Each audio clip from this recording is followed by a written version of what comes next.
Le César du meilleur acteur. Et puis on essaiera un jour de faire une grande cantine gratos. Yes, we can. Serge Gainsbourg, bonjour. Il n'y a eu qu'un vainqueur, c'est l'espoir. Europe 1.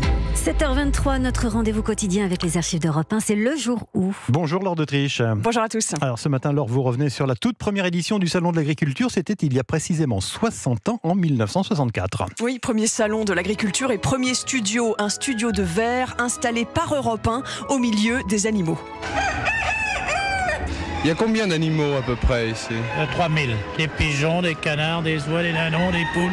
Et évidemment, des centaines de vaches montbéliardes, charolaises ou limousines. Les animaux supportent bien ce genre d'exposition ? Bien, il semble qu'ils la supportent bien. Je pense que le manque d'oxygène peut-être les... Oui, l'odeur est très forte. Un peu. Ce salon de 1964 récompense aussi lors d'un concours la plus belle vache jerseyaise, connue pour la qualité de son lait. La lauréate produit 14 litres de lait par jour. Est-ce que vous avez une alimentation particulière ?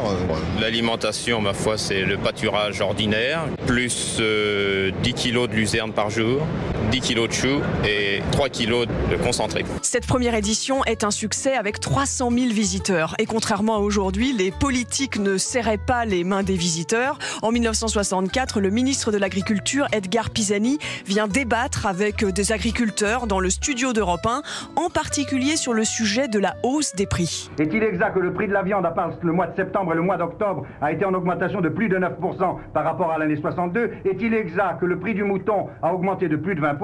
1500 auditeurs d'Europe 1 ont aussi envoyé par courrier des questions à poser au ministre de l'Agriculture. Ce sont là des chiffres qui montrent d'abord une chose, c'est que les agriculteurs de France ont certainement besoin d'être mieux renseignés et souvent aussi d'être rassurés.